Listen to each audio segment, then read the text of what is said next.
Conjugare, Centro Português de Apoio à Pesquisa Científica e à Cultura. Acreditamos que as ciências e as artes mudam o mundo. O conhecimento transforma, e isso nos motiva. 16ª Jornada Virtual Internacional em Pesquisa Científica, com o tema Educação, Cultura e Sociedade.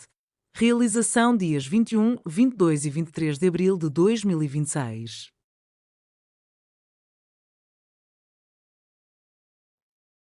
Bom dia, meu nome é Jéssica Dominoni.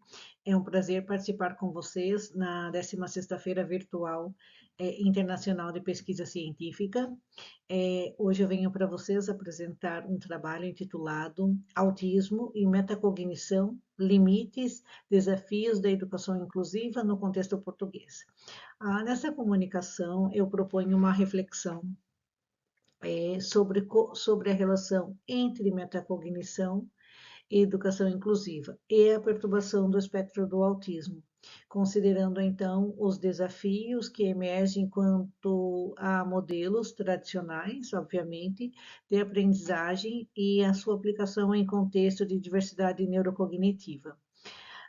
Nós sabemos que nas últimas décadas a educação inclusiva, né, ela consolidou-se como um princípio fundamental das políticas educativas internacionais. Em Portugal, não menos, esse compromisso ele foi reforçado, então, com a implementação do Decreto de Lei de número 54 de 2018, que estabelece as medidas de apoio à inclusão e defende o direito de todo aluno a participar de forma plena no currículo comum.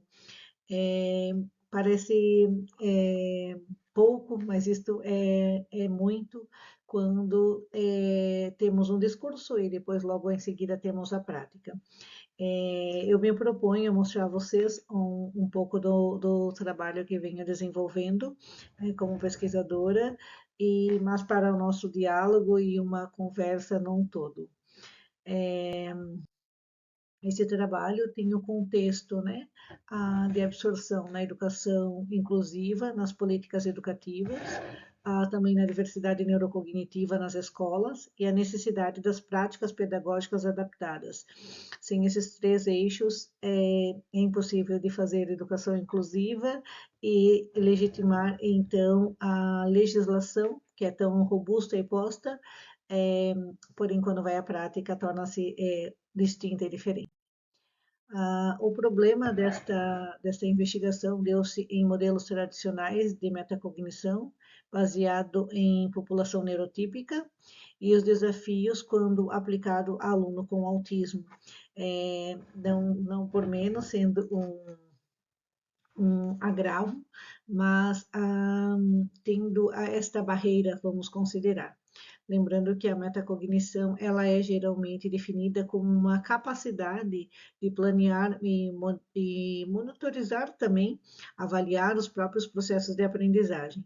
Diversos estudos mostram hoje para nós que o desenvolvimento dessas competências é essencial para a aprendizagem autônoma e para o sucesso acadêmico.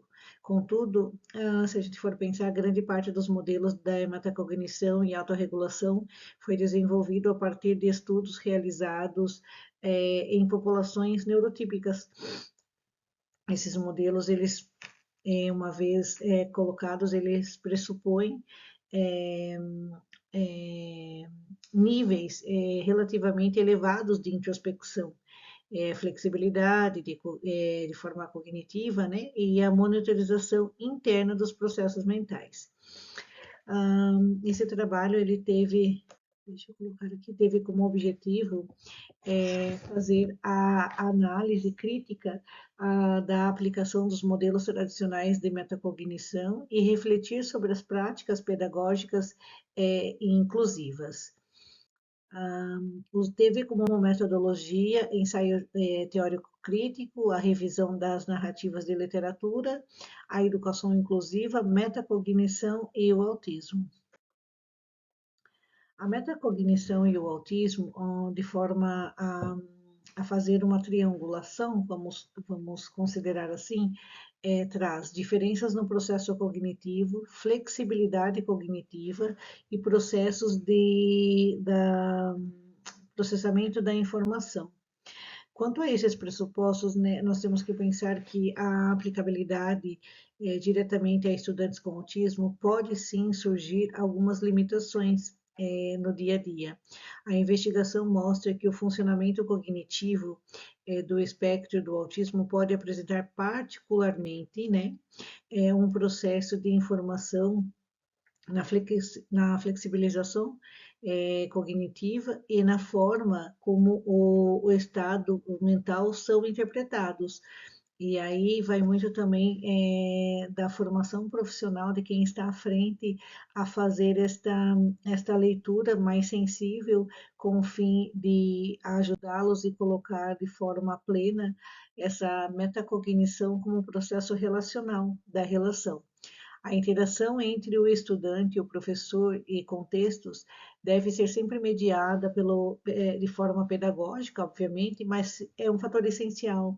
Não há como falar, não há como significar a ausência do potencial metacognitivo, mas se nós não falarmos de formas diferentes de organização cognitiva. Isso é muito importante e esse trabalho vem fazendo esse levantamento com o fim de termos um diálogo contínuo sobre essa implicação desse modelo tradicional e como se dá esta prática no dia a dia.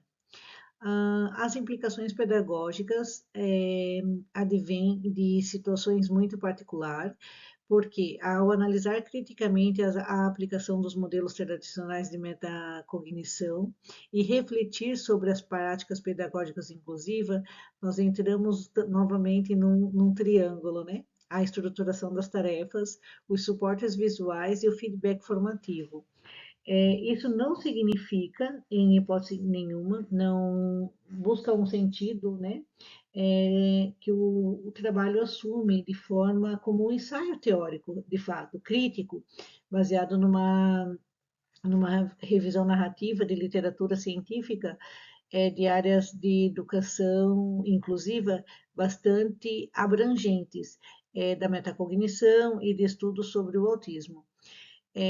Lembrando que o objetivo central era considerar, né, a análise crítica dos limites da aplicabilidade, da aplicação direta desses modelos tradicionais e de autorregulação em contexto de diversidade neurocognitiva. A análise surge da metacognição, não deve ser compreendida, não deve, em hipótese nenhuma, ser compreendida apenas como um processo interno e individual.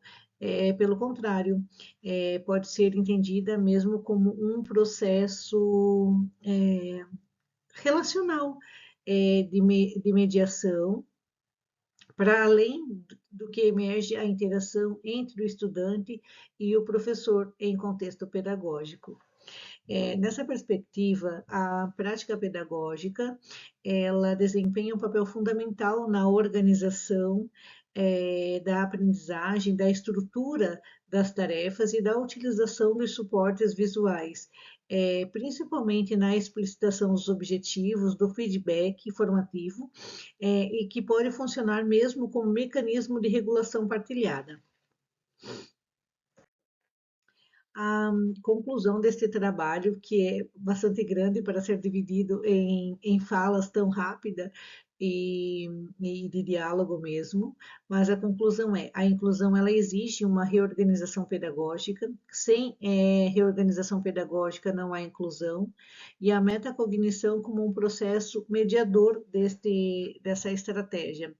Eu sempre digo que essa estratégia ajuda a reduzir, né, a sobrecarga cognitiva, a criar condições mais favoráveis para o desenvolvimento gradual desta autorregulação. Assim, a inclusão ela deixa de ser apenas uma questão de debate internacional sobre a educação inclusiva, mas ela passa a questionar a universalização do modelo metacognitivo, baseado num modelo metacognitivo exclusivo em padrões neurotípicos, o que isso é muito importante. Eu penso que ao propor é uma compreensão mais relacional da metacognição e da autonomia em contexto inclusivo, depende muito mesmo, de grande medida, da qualidade da mediação pedagógica e da organização do contexto educativo.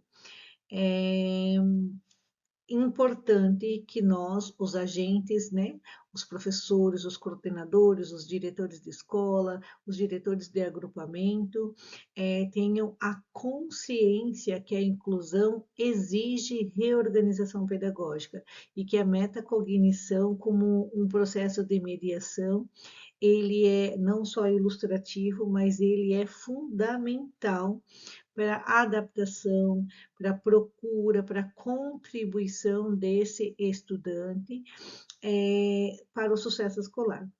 Esse trabalho é muito mais robusto, eu posso deixar para vocês o link completo do artigo para que vocês possam desfrutar na melhor forma e agradeço muitíssimo a atenção de todos. Obrigada. Realização, Conjugare, Centro Português de Apoio à Pesquisa Científica e à Cultura. Apoio, Editora Cravo. Inscreva-se no canal, comente, curta e compartilhe. Obrigado por assistir.